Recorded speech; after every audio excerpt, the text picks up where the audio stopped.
First off, I wanted to thank Phyllis and Richard Heidemann, along with Alana Heidemann and the Israel Forever Foundation. Thank you for allowing us to host this fantastic event here at the David Citadel on this monumentous day and special occasion of the Declaration of Independence. Great event. And thank you all of you guests that have managed to join us this evening and celebrate with us. This evening we have a couple of things that we're going to go over. We have Tzchaki, who is going to share a little bit of the history on our location, on Jerusalem, and what the Declaration of Independence means, as well as Karen, who is our ambassador, guest relations to the embassies, with Nofit and Rachel of the Mamila property. We really look forward to having you come visit us in the future. Thank you again for having us, and thank you again, the Heidemann family. Thank you. Tzchaki, please come join us. There'll be a brief history. Okay, welcome to Jerusalem. First of all, my name is Tzachi Samia. I'm a tour guide in the old city. I came here to talk about the history of this location. We don't have a long time. So let's start with the timeline of the history here. This location of this hotel, this is the end of the Jaffa Street.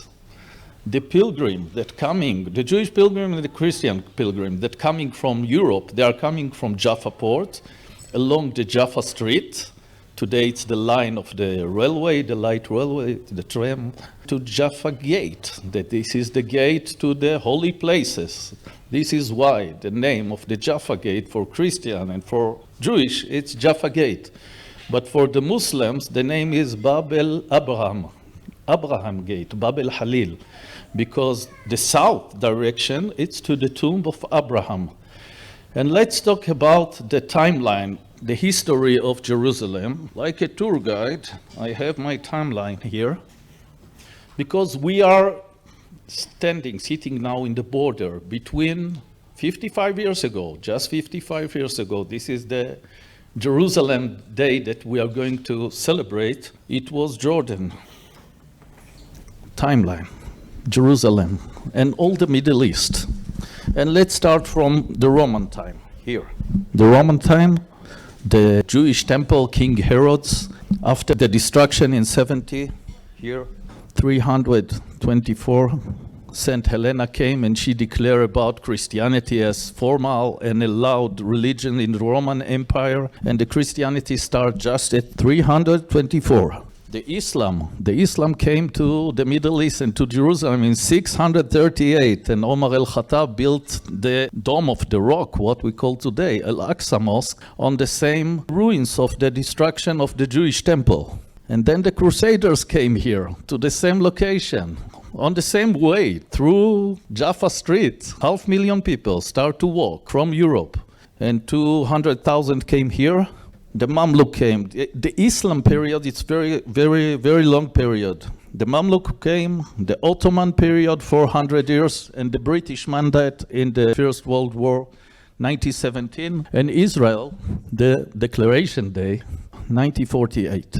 But we are standing on a very special point. This was the border between Jordan and Israel 55 years ago. And this David Citadel Hotel, it's the connection, because we have a lot of economic and commerce in the Mamila Mall, that it's the same ownership of this hotel.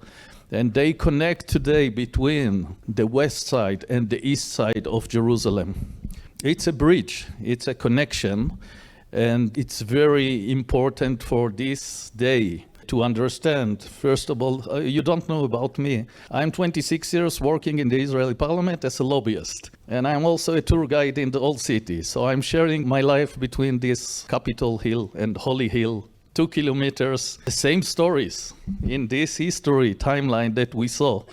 I see every day on the Givat Ram Hill, and then I'm coming back to the Holy Hill. And I think that this hotel, the David Citadel, it's the real connection, because this location is the very close place to the holy sites in the city.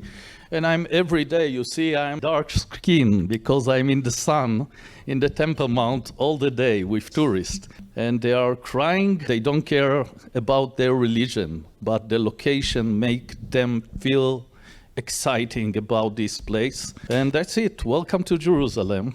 I hope you will enjoy this evening. Thank you.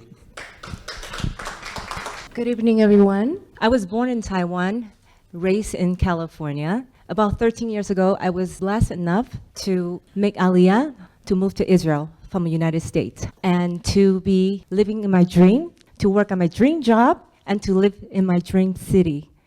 So today, I have the honor to host this event with Israel Forever, and to welcome all of you, and L'chaim, cheers. What a tremendous opportunity for us to welcome you all tonight. I want to say thank you to Eyal and to Karen of the David Citadel Hotel, not only legendary for its location, but also legendary for the heart with which they provide the services, and tonight is a perfect example. They put a tremendous amount not only into where we are, but how we each feel where we are. And all of us here in this room come together for a different reason. We come to Israel for a different reason. We might do our work for a different purpose, and yet we share something in common. I am Dr. Ilana Heidemann, the Executive Director of the Israel Forever Foundation. And we at Israel Forever believe that the Jewish rights that are affirmed by the existence of a Jewish sovereign state in our ancestral homeland is a legacy that deserves to be understood, respected, and held as a pinnacle of pride, not only by the Jewish world, but by the world as a whole. On May 14th, 1948, when David Ben-Gurion prepared his speech to announce the Declaration of Independence, it did not begin at the Independence Hall in Tel Aviv. No, actually, it began just up the street at the Jewish Agency buildings at the national institutions. For those of you who don't know, there was a secret invite that had been sent out to what was called the Yishuv, the Provisional Jewish Government, in, at the time, the British Mandate for Palestine. Well, where does that idea of a mandate for Palestine come from?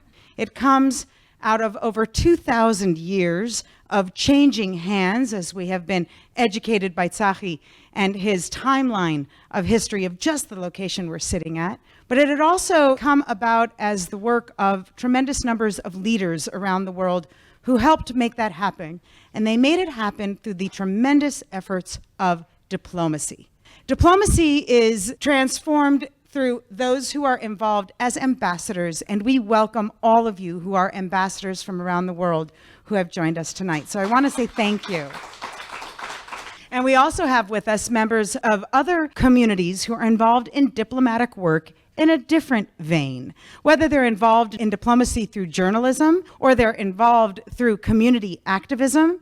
Some of the members of our attendance today are people who are involved in diplomacy on a one-on-one basis, because those of us who have ever touched the work of this type of inspirational need to be lobbying for Israel, to be demonstrating Israel's rights, we know that diplomacy is something that requires finesse. And I think that when we look back 75 years ago at the celebration of what has become Yom HaAtzmaut, we sometimes forget about that finesse that needed to take place in order to bring about the miracle. So for months and months in advance, starting with November 29th, 1947, when the United Nations voted for the partition of the region known as Palestine, there were initially 2 states who had been announced. And yet, when the mandate came to an end, and Israel was declared as the Jewish state, it was not received by those who had also been offered a state in the region. This conflict can very easily be considered problematic, political, controversial, if you will. However, if we take our minds back to the type of finesse required in all diplomatic work, especially then we can try to understand the birth of the state of Israel, announced initially at 4 p.m. on Friday, May 14th. Why at 4 p.m.? So that those who would keep the Sabbath would be able to know of the declaration in advance. But the mandate ended at midnight. How is it possible that the world knew that this was going to take place? Well, that is thanks to those who had finesse in media and in journalism. And tonight you'll hear from some of our speakers about the importance of those means of disseminating and distributing accurate information, facts as they happened in that historical moment, and how they relate to us today.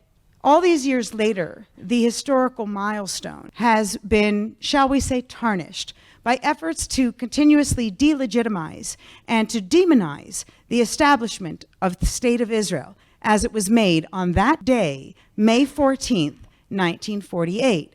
At May 15th, that crossover at midnight, the State of Israel was born. And newspapers carried it as its headline, and radio stations and news networks covered this moment because they too knew that there was a rebirth happening, not the creation of a new nation state, which had been done several times as a result of the activism and the division of lands by the League of Nations, but this was a rebirth that was bringing about an ancestral, biblical, and historical dream. So again, I want to just welcome you, because tonight's program was designed very uniquely to give the diplomatic community an opportunity to explore the significance of Israel's Declaration of Independence, not only to the Jewish world, but to the world as a whole. We know what Israel has contributed to humanity since her creation 75 years ago as a modern state.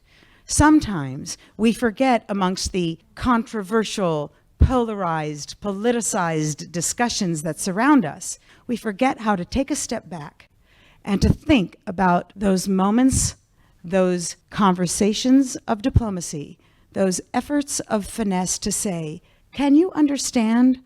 Can you understand a people who has been for so long displaced from their ancestral home that finally, on this miraculous day, May 15th, 1948, a Jewish state could be reestablished in our ancestral homeland? It is for that reason we welcome you to the first annual Declaration Day. On Yom HaAtzmaut, the world celebrates the birth of Israel. That is on the 4th of Iyar on the Jewish calendar. But majority of the world does not oblige by the Jewish calendar. And so May 15th has been co-opted, shall we say, by a rhetoric that attempts to defame the legal rights of the Declaration of Israel's independence. Tonight, we welcome you to this informal gathering of you, the diplomats of today, who are involved in helping protect the integrity, the respect, and the pride deserved of that historical moment. So to kick off some of our programming tonight, I'd like to show you a couple of videos that will help us understand that momentous occasion as it took place. ביום שישי, ה' באייר תש"ח, 14 במאי 1948, אחר הצהריים, באו המוזמנים אל בניין מוזיאון תל אביב בשדרות רוטשילד 16. הם התבקשו לשמור את סיבת ההזמנה, טקס הכרזת העצמאות, בסוד. אבל בבואם מצאו את חצי העיר ממתינה להם.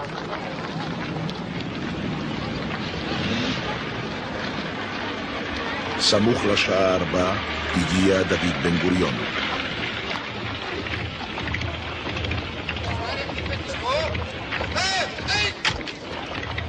כל חייו היו מסע אל הרגע הזה. זוהי זכותו הטבעית של העם היהודי, להיות ככל עם ועם, To be like any other nation, stands on its own in its sovereign state, אשר that will open the gates of the homeland to every Jew, לכל יהודי, ותעניק לעם היהודי מעמד של אומה and to grant to the Jewish בת people an equal בתוך status העמים. among other nations. לפיכך נתכנסנו, אנו חברי מועצת העם, נציגי היישוב העברי והתנועה הציונית, ביום סיום המנדט הבריטי על ארץ ישראל. ותוקף זכותנו הטבעית וההיסטורית, By the virtue of our historic and ancestral right, ועל יסוד החלטת עצרת האומות המאוחדות, and based on United Nations General Assembly resolution, על we הקמת declare מדינה יהודית on the בארץ establishment ישראל, of a Jewish state מדינת ישראל. in the land of Israel, the state of Israel. And we can all give that a round of applause. Throughout the streets, throughout the world, there were celebrations held. That flag of Israel that we see as the banner today was the flag then. חותמים בחתימת ידינו לעדות על הכרזה זו.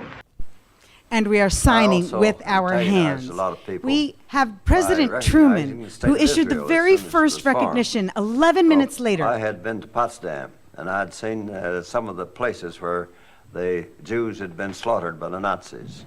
6 million Jews were killed outright, men, women, and children, by the Nazis. And it was my hope that they would have a homeland where they could operate. So when the time came for that, we set up the Israeli government in Palestine, moved some of the Arabs out, and they were not moved out and thrown out. They were compensated for the land that they had to give up. The Jews organized a government over there, and it's been a successful one ever since. They've done things over there that never have been done in that part of the world before. And while it's a small republic, it's an energetic one. Not long ago, they had a fuss with Egypt. And if they hadn't been interfered with by the then President of the United States, Nasser would have been down in the Sudan where he belongs.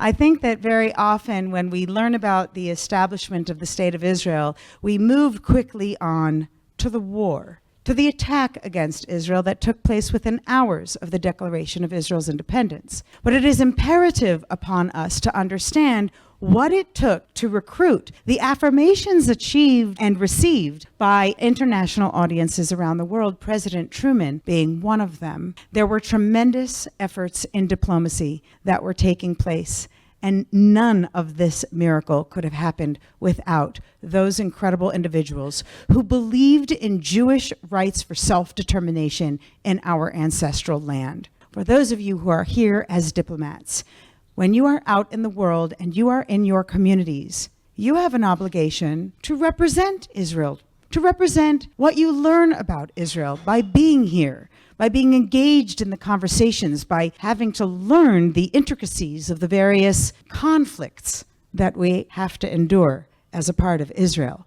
Our hope is that tonight, some of our speakers will elucidate for you some information that will help you in your efforts as diplomats and as human beings who recognize this phenomenal passion and power that come from the declaration itself and the generations 75 years later of those of us who continue the important work of trying to ensure that Israel is recognized, affirmed and reaffirmed according to international law as having been reborn in our ancestral biblical homeland. So I want to thank you for your attention to our historical statements, and we're going to welcome some of our speakers tonight for some of our more contemporary understanding of the significance of Israel's Declaration of Independence in the modern world. So I'm going to first call upon Alex Trayman, who is the editor-in-chief of the Jewish News Syndicate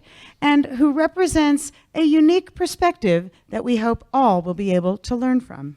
Thank you, Alex. Thank you, and it's nice to be among friends, and thank you, Alana, for inviting me. So Ben-Gurion's reading of the Declaration of Independence took 12 minutes. Here I'm being asked to analyze a historic moment in a document that took significant time to compile and even 12 minutes to read in just a few minutes. So it is in the age of TikTok. I'll try to take less time than Ben-Gurion did, and you can start the clock now.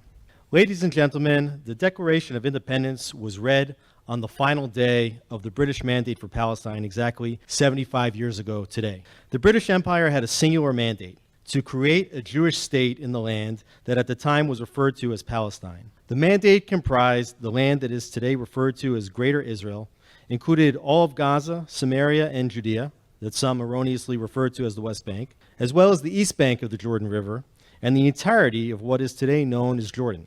From the very outset of their mandate, the British divided the land to be apportioned to the Jews and assigned control of 3/4 of the territory to the Hashemites to establish the Arab state of Transjordan.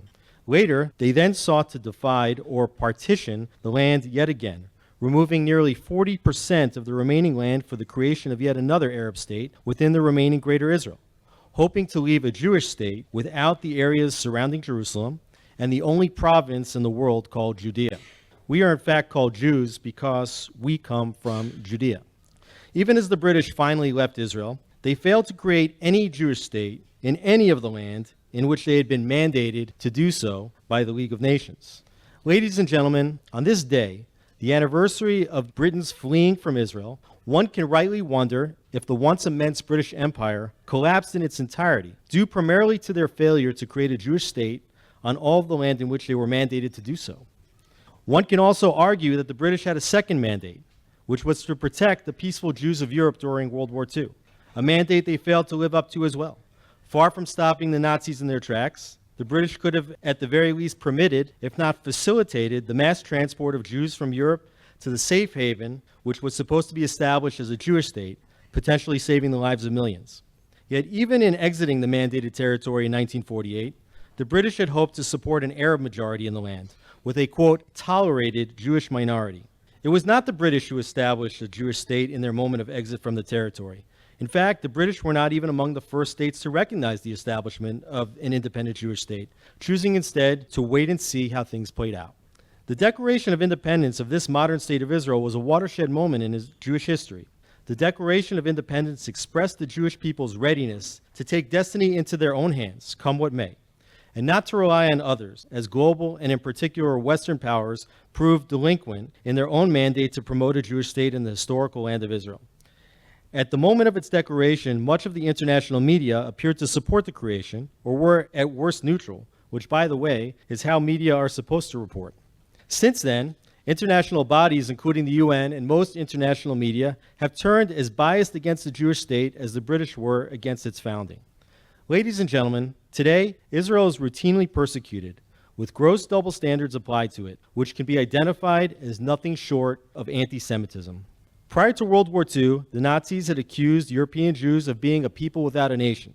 Today, Jews around the world are vilified specifically because they are people that have their own unique nation. This vilification should come as no surprise.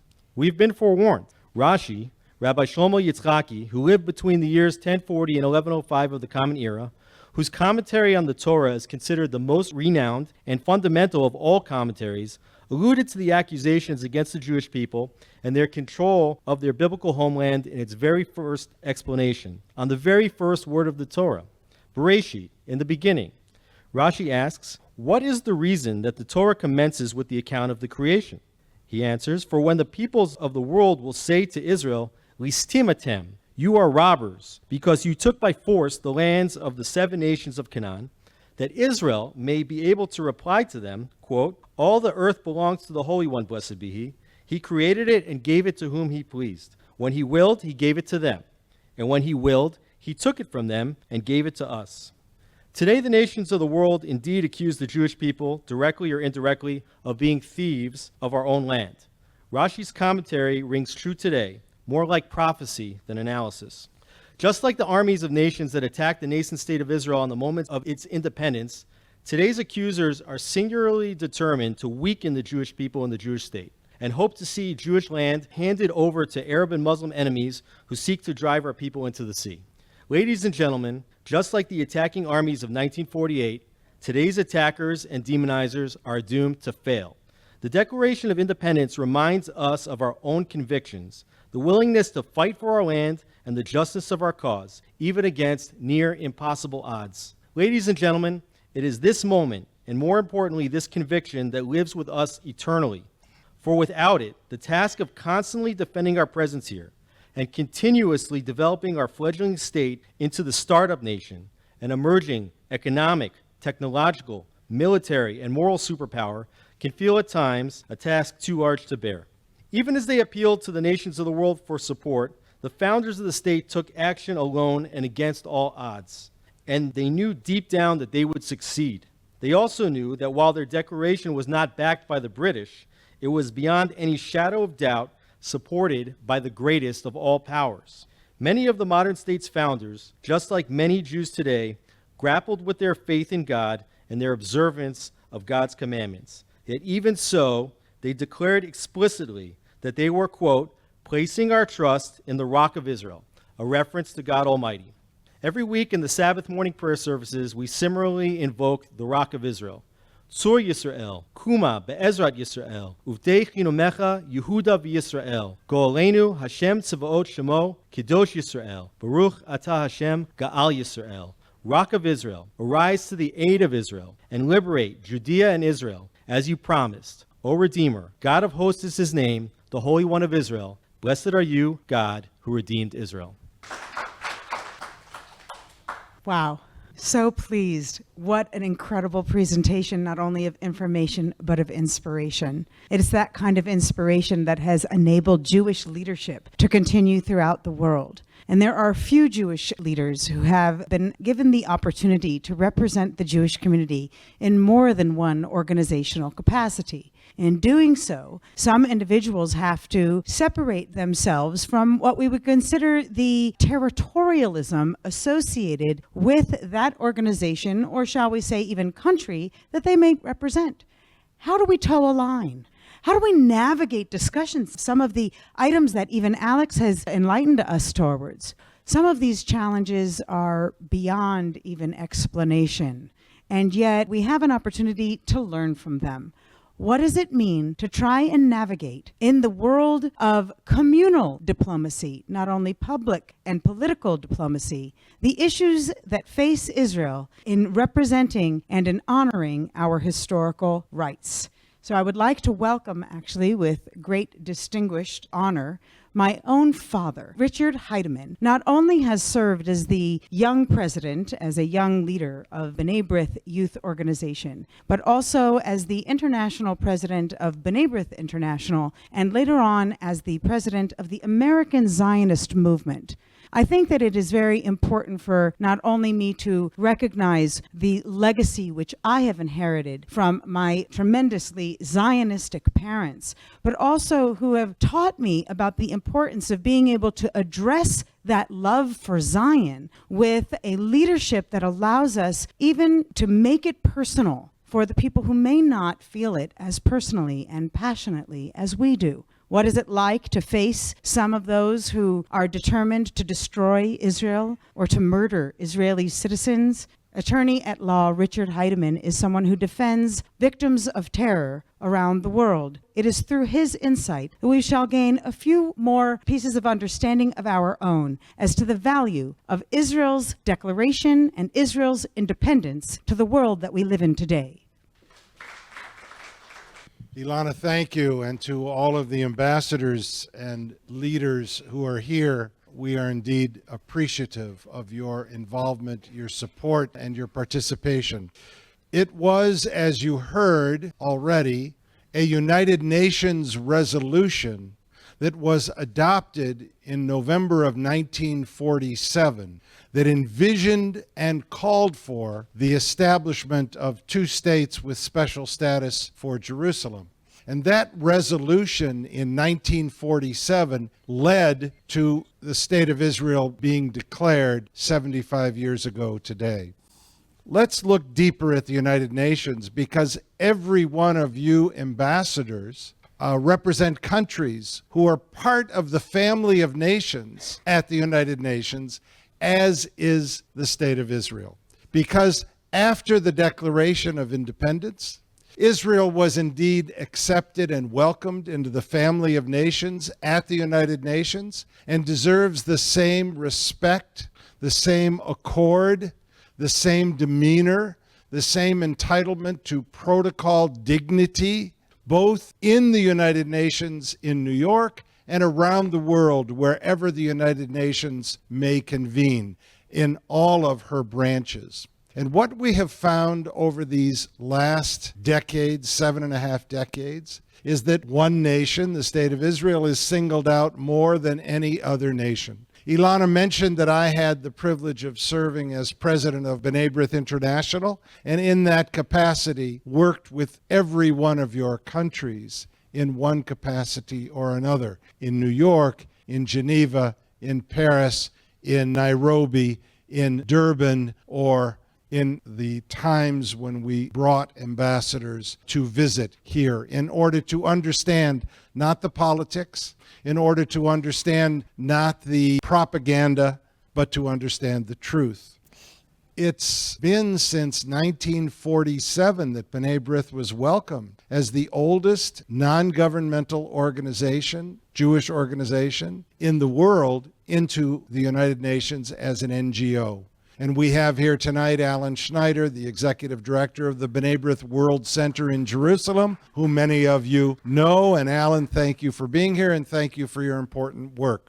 As president for the past 4 years until last year of the American Zionist Movement, working with my wife Phyllis, who's the president of the March of the Living, we had the opportunity to reach out to every one of your countries through your missions at the United Nations and invite you to a very special mission, to come as diplomats to Poland on the March of the Living, to walk together not only from Auschwitz to Birkenau, but to go into Majdanek, to stand there and look up at the shower heads, to look across at the canisters of Zyklon B, to look at the crematoria, to look at the grave sites, to look in Majdanek at the ash pit of real human ashes, in order to understand that the unique genocide, the Holocaust of the Jewish people and so many other people really did occur, not a Spielberg movie.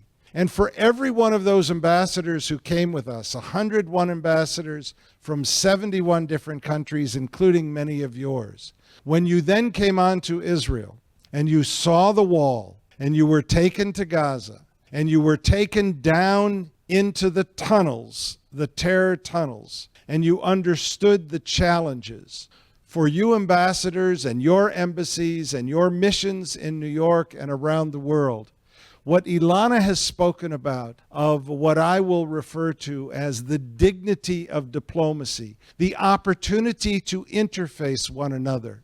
For those who accuse Israel of being a criminal, racist, apartheid state, each of you ambassadors know one thing: that is not true. And so when we celebrate Declaration Day, let us think of our own countries. For me, the United States of America.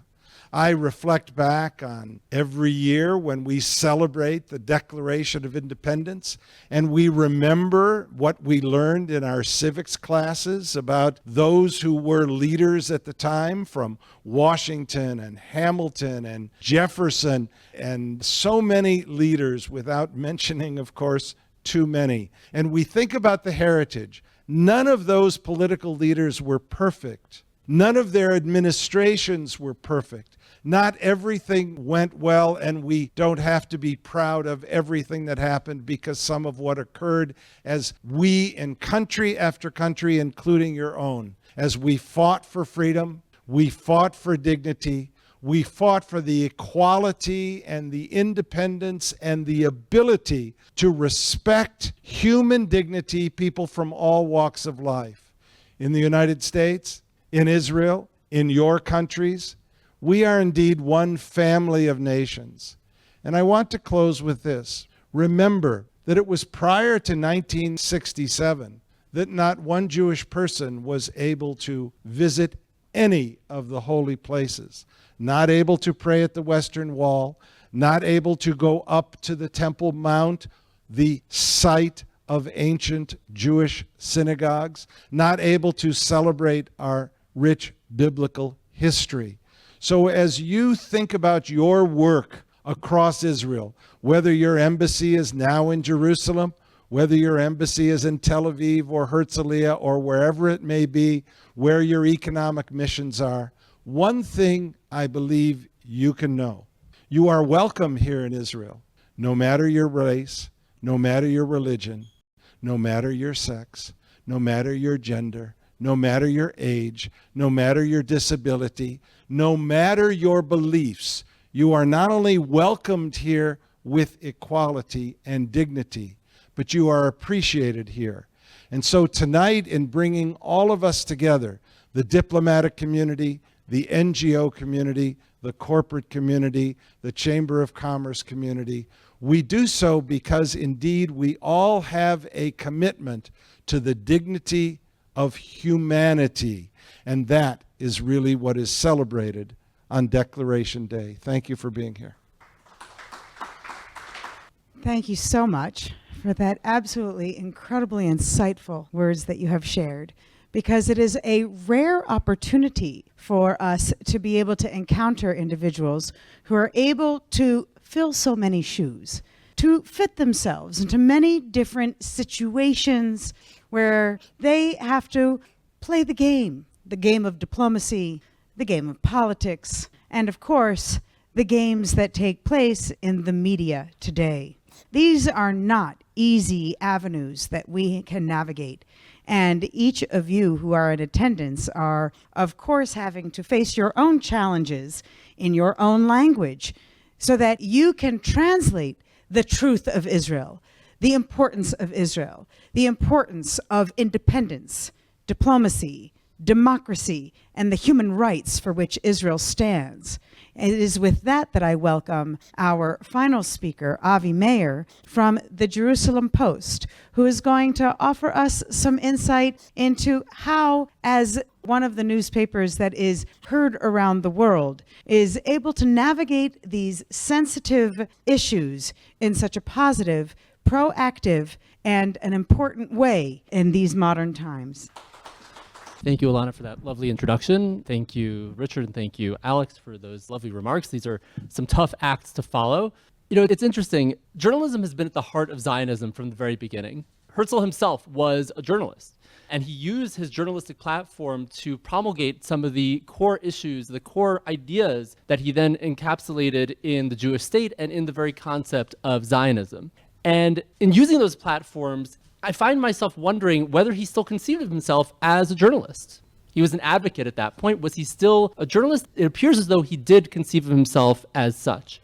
My publication, the Jerusalem Post, was created in 1932 by Gershon Agronsky, who was an immigrant from the United States who came to mandatory Palestine and felt that the story of the Jewish community in Palestine was not being sufficiently told to the British Mandate authorities and to the rest of the world. So he created the Palestine Post in order to tell the story of that community. At a moment, he thought it was quite pivotal that that story be told. And for the past 90 years, that is exactly what we have been doing. We've been telling the story of this place and of the events that take place in this place to audiences around the world. We are by far the most read English language newspaper in Israel and the most read English language news outlet in the Jewish world.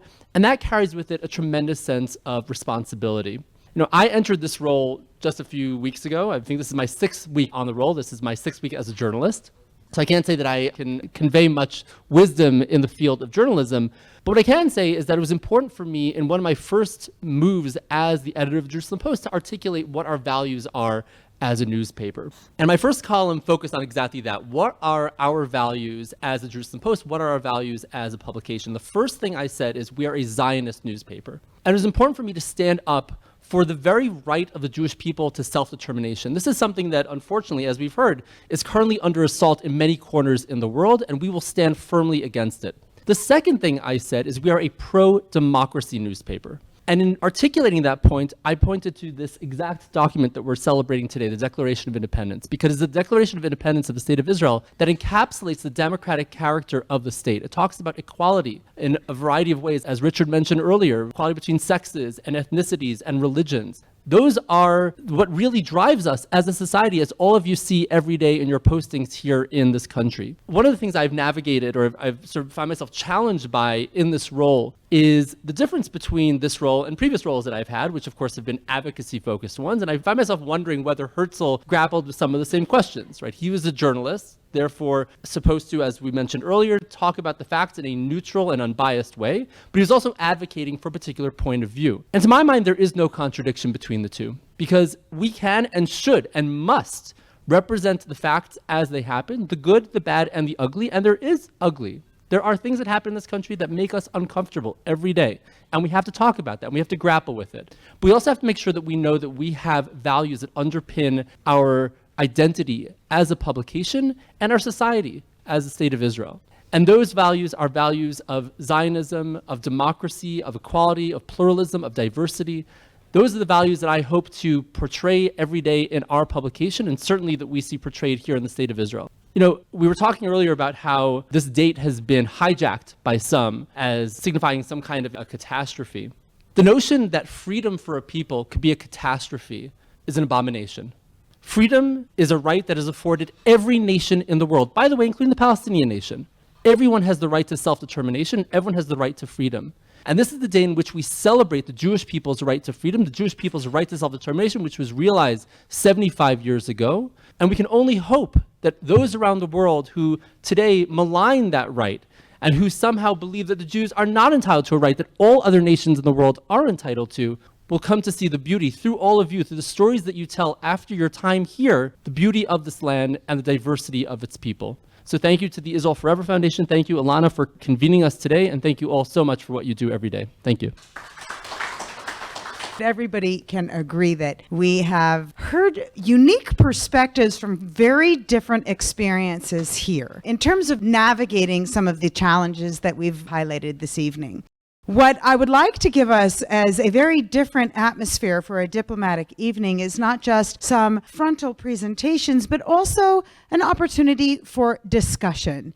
So we're going to be inviting our guest speakers to join us so that you, the diplomatic community, can engage with us in a real to life, real personal discussion on the importance and the significance of the Declaration of Independence to you and to the work that you are doing. So we're going to be welcoming our panel in just a moment. I just want to, before you do, welcome some remarks that have been received by dignitaries around the world who have wanted to also give their message in honor of this inaugural event of Declaration Day. And I want to thank, of course, the ambassadors of Kosovo, Dominican Republic, Azerbaijan, Georgia, Belarus, Japan, the ambassador of Ghana, Panama, and Guatemala, and I believe also others who have joined us this evening, because your presence here has not gone unnoticed. The uniqueness of being able to welcome you from all over the world. So we'd like to share with you a few of the remarks that have been presented specifically for you, our esteemed audience. Friends of Israel around the world, today we're celebrating 75 years of Israel's independence. What a transformation it's been to our people. 75 years ago, we emerged from the Holocaust, a wind-tossed people scattered around the globe, decimated, annihilated by the worst evil in history. Yet today, Israel is a rising power among the world. It's a technological juggernaut, one that is esteemed by the nations around the world, one that is helping people around so many countries in Africa, in Asia, in Latin America, and elsewhere. We've become the example of how you build something seemingly from nothing. We do more with less. But it's not from nothing that we've built this. We've built this based on the age-old dream that we never gave up, to return to our homeland, to rebuild our national life, to be able to defend ourselves, to be able to create and forge a future of peace, not only for ourselves, but for others as well. And indeed, we've achieved peace, first with Egypt and Jordan, and most recently in the Abraham Accords with 4 other Arab states. I intend to lead the expansion of this peace to unimaginable heights. We have a brilliant future ahead of us. It is possible if we march towards it together, and we will do so, despite the differences, despite the robust arguments that you have in Israel's robust democracy. We will march forward together. Happy Independence Day, Israel. Shalom, dear friends from around the world. As Israel reaches a historic milestone, 75 years of independence, we have the opportunity to pause and reflect with gratitude on the miracle that is our Jewish and democratic state. Of course, this time of celebration comes at a moment of reckoning, what we call in Hebrew cheshbon nefesh, for the state of Israel and the Jewish people at large. Like many democratic societies around the world, our collective within Israel and between Israel and our global Jewish communities has been facing real questions about who we are and what we would wish for our beloved country. Of course, we must not forget that asking ourselves questions about our identity and our joint purpose is actually a gift.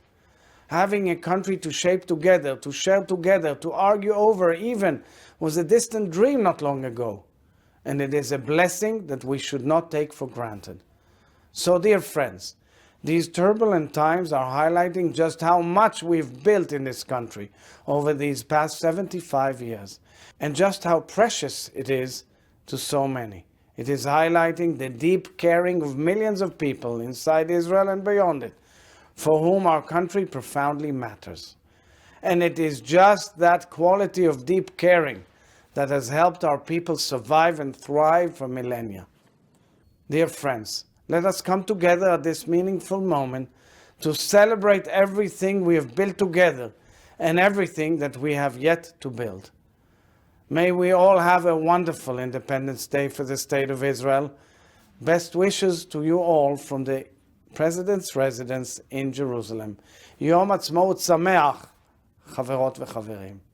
Happy Independence Day to the State of Israel, the Jewish homeland.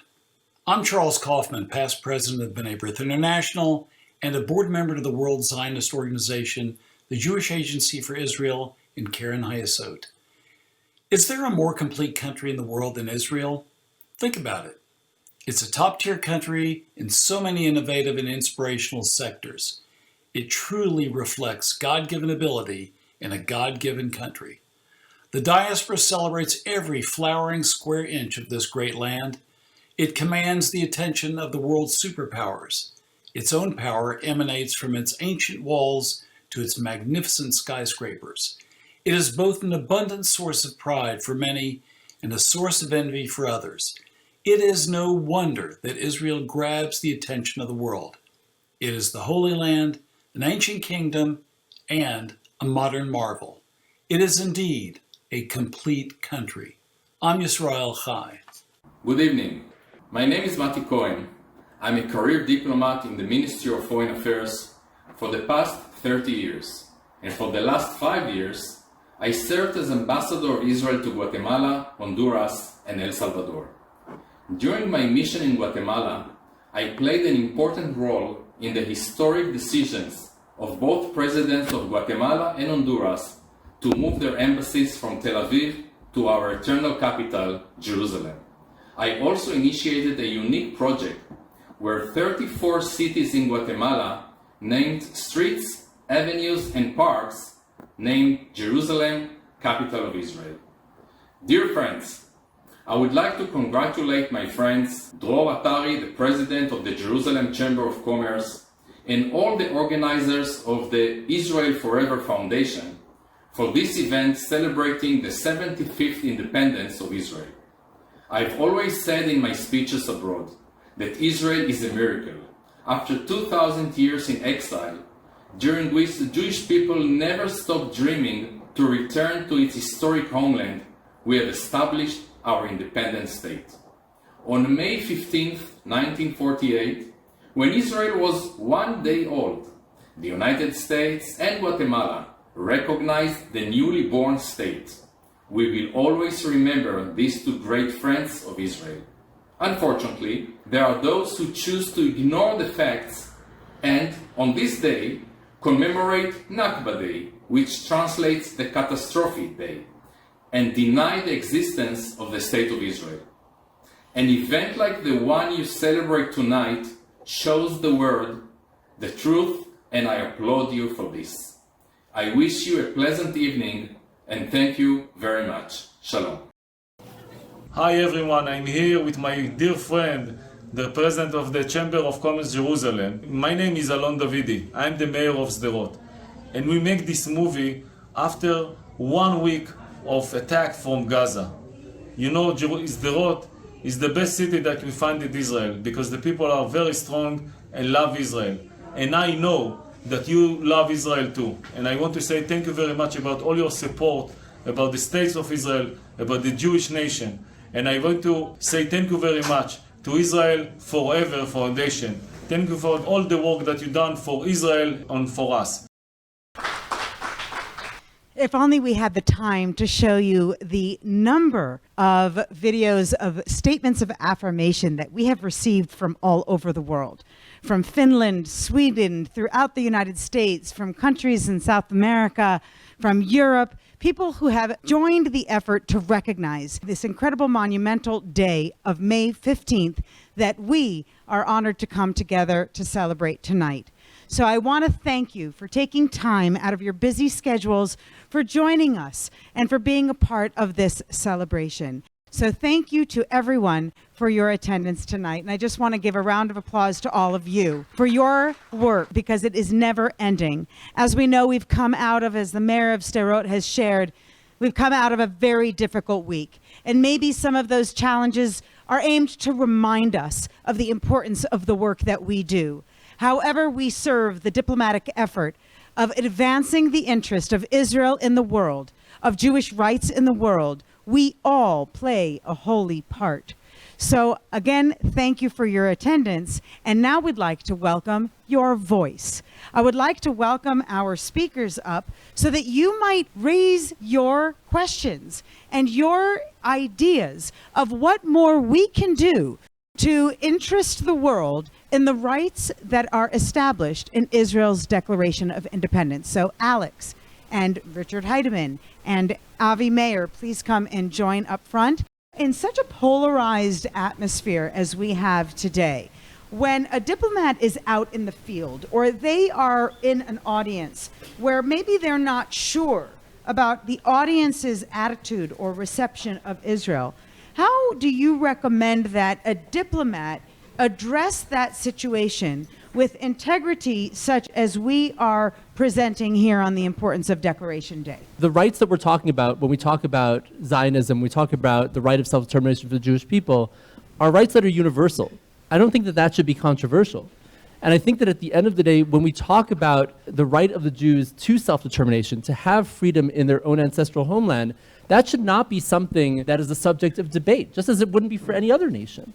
And so I don't think that we need to be concerned about how that will be taken by our audience. I think that the baseline should be all peoples have equal rights. The Jews are a people, therefore they have the same rights as all other nations in the world. And that should be the starting point. If you want to talk about various policies that are pursued by this or that Israeli government, if you want to talk about mistakes that were perhaps made by governments over the years, and there have been mistakes, we can talk about those.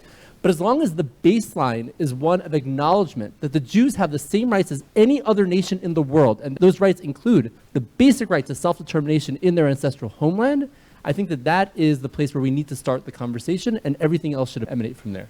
But that presents some very difficult challenges because not everyone recognizes that this is a given right.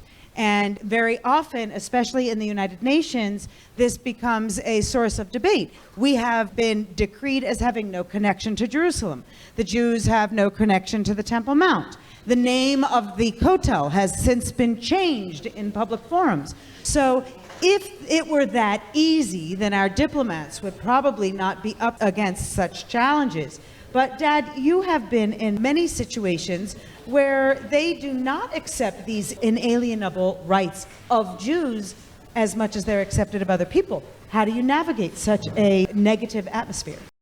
I remind people that, as I mentioned earlier, it's been since 1967 that Israel has protected freedom of access to the holy places for people of all religions. And I remind people that the old city of Jerusalem, which is on the one hand so controversial, but on the other hand so very special, has 4 quarters. Not equal quarters, but 4 quarters. You have the Christian quarter, you have the Muslim quarter, you have the Jewish quarter, and you also have the Armenian quarter. And so I remind people that all of the people who live in the old city receive the same protections.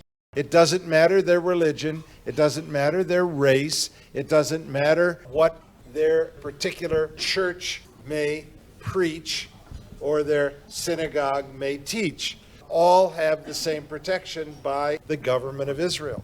So I try to help people understand that the propaganda that they hear is often paid, funded propaganda.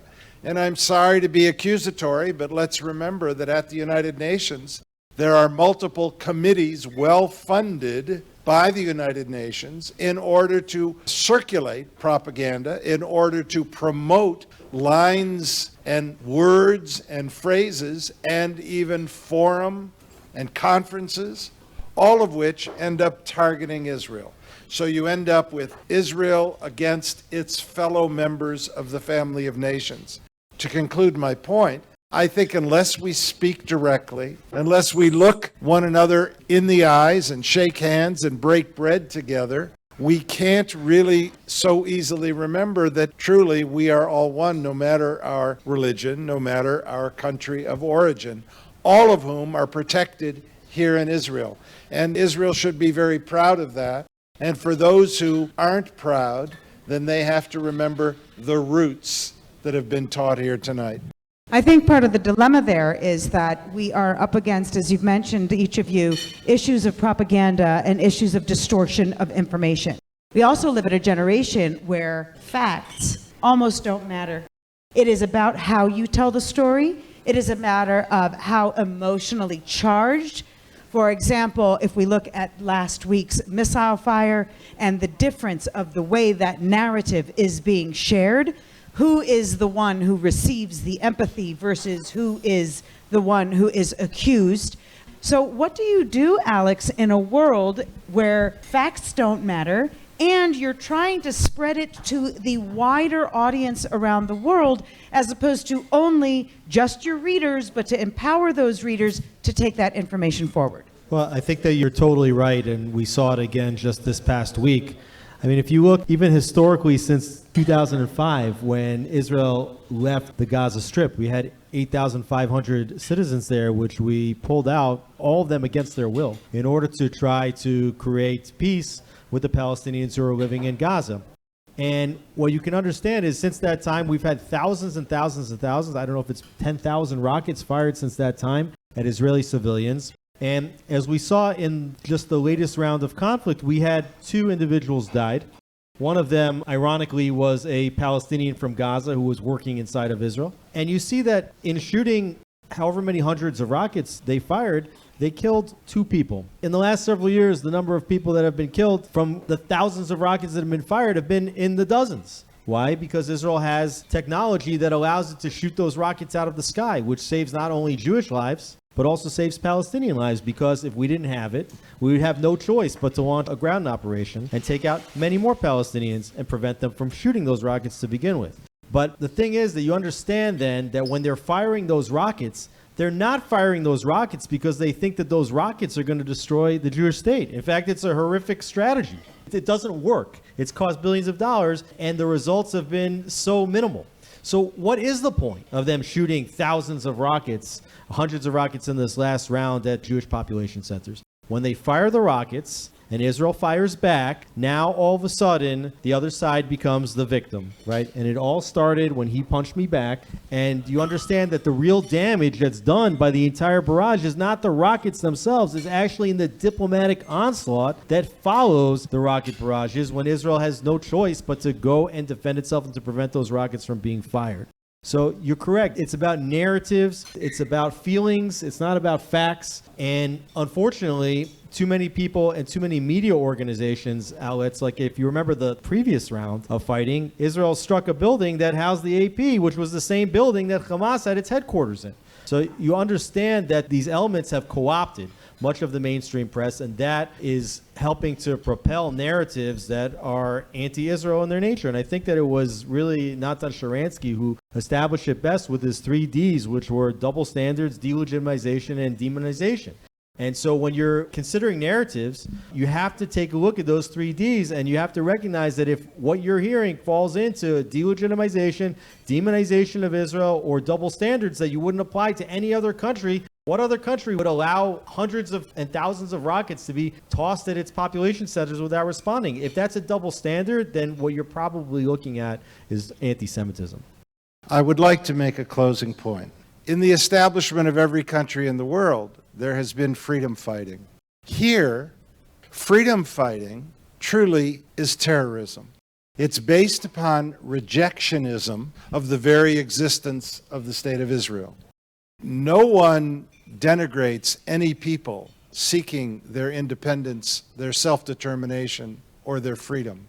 But to use terror as a political means of accomplishing political goals is against international law, is violative of the very principles of the family of nations.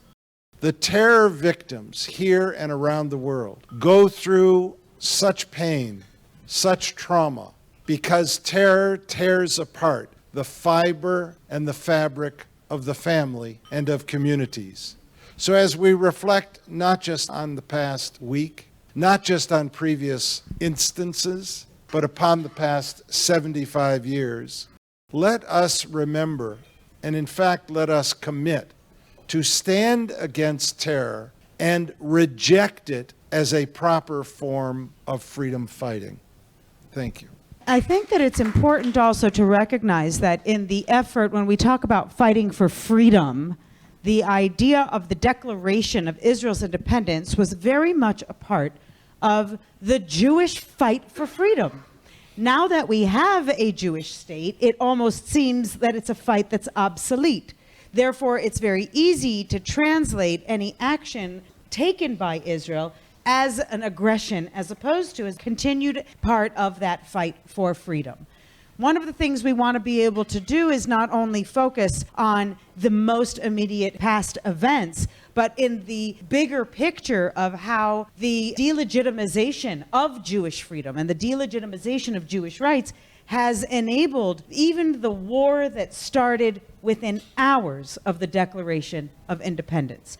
For our closing comments, unless we have any additional questions from our audience, I just want to give you an opportunity to reflect on the meaning of Israel's Declaration of Independence for the next year and the coming years. What would be your message, especially to the diplomats who are here, who are working on the ground to change the minds of their own populations? How can we carry the Declaration of Independence as a symbol of Jewish freedom onward to the future and to the population as a whole? Avi, would you like to start? Sure. I think that we do Israel a disservice when we pretend that it's a perfect society. It's not a perfect society. And I think in many respects, we are still working to realize the principles that are set out in the Declaration of Independence. You know, we're about to celebrate Jerusalem Day, which of course is the day that celebrates the reunification of Jerusalem in 1967. Is Jerusalem truly unified? There is a very clear distinction between Eastern Jerusalem and Western Jerusalem. The standard of living is different in both places. The allocation of resources is not equal. That doesn't make Israel inherently bad. Israel is inherently good because it is the realization of a basic right that all peoples around the world, including Jewish people, are entitled to. But it does mean that we have a ways to go in realizing the principles that are enshrined in the Declaration of Independence. And the message that I would leave with our audience today is that we are a work in progress, and we're a beautiful work in progress. And when you see people marching in the streets of Tel Aviv and Jerusalem every Saturday night, waving Israeli flags, having very different views, often indistinguishable from one another, and yet holding such completely different views, that, to my mind, is the modern manifestation of Zionism. The fact that you have people who have such different views of what the future of Israel ought to look like, pro-judicial reform, anti-judicial reform, pro-this government, anti-this government, but they're all waving the Israeli flag. And that, to my mind, is the greatest sign that Zionism is alive and kicking, and that we are all working together to realize the principles and the values that are enshrined in this beautiful declaration that we celebrate today. Yeah, I think that most diplomats that get posts in Israel are very grateful that they get posted in Israel and not in one of the neighboring countries around the state of Israel. So I think that one of the ways in which you can really measure a society and whether it is, and I do believe that Israel is fulfilling day in and day out the principles which were established in its Declaration of Independence. And by the way, at the time when Israel announced the Declaration of Independence, not one person questioned the integrity of the values which were expressed in the Declaration of Independence. I think today on the street, any diplomat, any journalist that's here can see that those values are being expressed on the day-to-day. And I think that if you want to understand what's the essence of a nation, an essence of a people, look at what that people produces. And the nation of Israel, the people of Israel, in their ingenuity, in their love of peace, in their desire to find solutions to the most challenging problems that the world faces, are producing more patents per capita than any other country, are getting higher degrees and more degrees per capita than people in other countries, tend to be happier even than residents of most other countries, as is measured in these happiness indexes, are having more children per mother than almost any other, if not any other Western society, and above replacement rates. And the foundations of this country are so good, and the challenges that Israel faces are natural for any country to be facing. And I don't think you can go to any country around the world and not see challenges taking place. So if you're going to hold Israel to a higher standard, then that's essentially a double standard. I do think that Israel offers so much, and I do think that the journalists and the diplomats here know it. And I think it's their job. It's your job to say with clarity, I have been to Israel. I have seen Israel. I know Israelis. I know how much they care and love life and love peace and love production. And you have to understand that what's going on here is not, as Prime Minister often says, not what's wrong with the Middle East. Israel's what's right with the Middle East. Thank you so much. I want to thank everybody for your being in attendance tonight. I hope that it has been an enlightening experience for you, and that this is the opening of a conversation you will continue to have. We at the Israel Forever Foundation proudly provide materials and resources to assist you in engaging in these kinds of conversations in personal, informal, as well as professional atmospheres. So we hope that you'll take some of the information shared with you today back into the field where you work, to the audiences that you are addressing, and that you will be able to feel empowered to have been a part of the inaugural Declaration Day and to be a part of our continued affirmation year after year that our rights, the Jewish rights to our homeland, reaffirmed by international law again and again, can never be denied, will never be tarnished, and will forever be a part of your life and your life's work in pursuing diplomacy for all of the nations of the world, including for the Jewish nation. We thank you very much for your attendance at tonight's exclusive program. And for all of those of you who are watching online, we are greatly appreciative for your involvement in always being inspired, empowered, and enlightened through the types of encounters such as we're having today. So may this be the spark of something new. And may we gather next year again on Declaration Day and every year, so that May 15th will forever be upheld as the historical milestone that it is. Thank you so much for your attendance tonight, and Am Yisrael Chai. Thank you, Ilana, and we thank the David Citadel Hotel for hosting us tonight. It would not be fair to the historical, monumental day if we did not also, just as they did, rise 75 years ago for the singing of Hatikva, written 50 years prior, as the conclusion for the announcement of the establishment of the Jewish state in Israel in our ancestral homeland. When Theodore Herzl hosted the first Zionist Congress, and he wrote in his diary, perhaps not today, but perhaps in 50 years, I will have created the Jewish state. So today, we will have initiated Declaration Day, and we seal it with our collective singing of the Israeli national anthem, Hatikva. So please rise and join me.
Thank you so much. We look forward to seeing you again. Declaration Day Sameach.